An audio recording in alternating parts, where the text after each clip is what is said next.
Arthur loves working on the island of Sodor. He is new to the railway and is still learning his way around. One morning, he discovered the fishing village.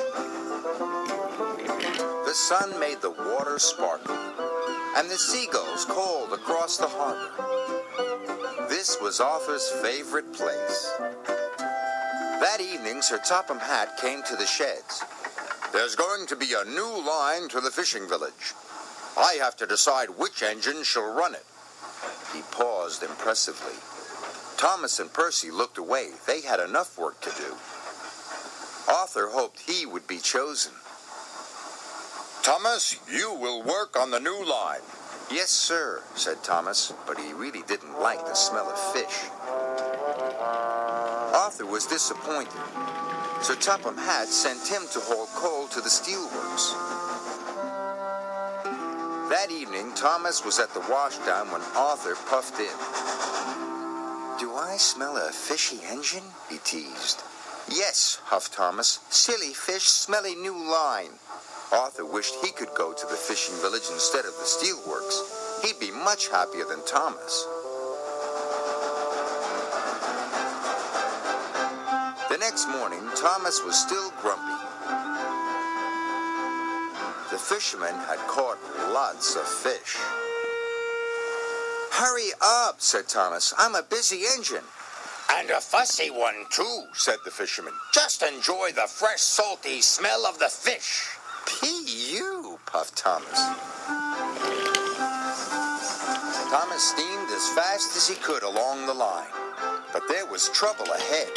Some faulty points sent his freight cars one way and Thomas onto the old pier rail. Whoa!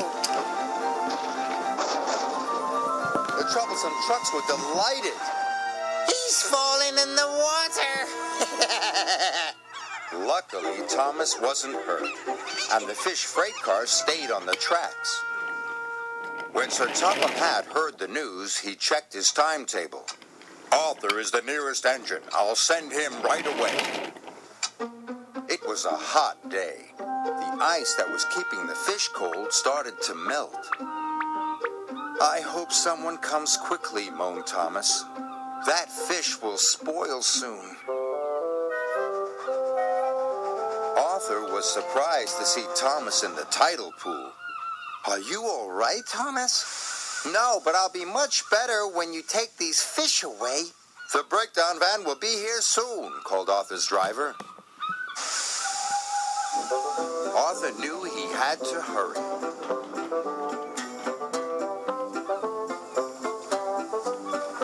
He raced along the line to the docks and arrived there just in time. Later, Arthur went to see Thomas at the fitter's yard. Thank you for helping me, said Thomas. Thank you, said Arthur. I wish I had the fishing village line all the time. Well, please tell Sir Topham Hatt, because I don't like fish. That evening, Sir Topham Hatt came to the sheds. I need an engine to go to the fishing village while Thomas is being repaired, he said. Any volunteers? Me, Arthur blurted out. And please, sir, may I run on that line all the time? Thomas doesn't like fish, but I do. Then the line is yours, said Sir Topham Hatt. Arthur was delighted. The next morning, he puffed into the fishing village right on time.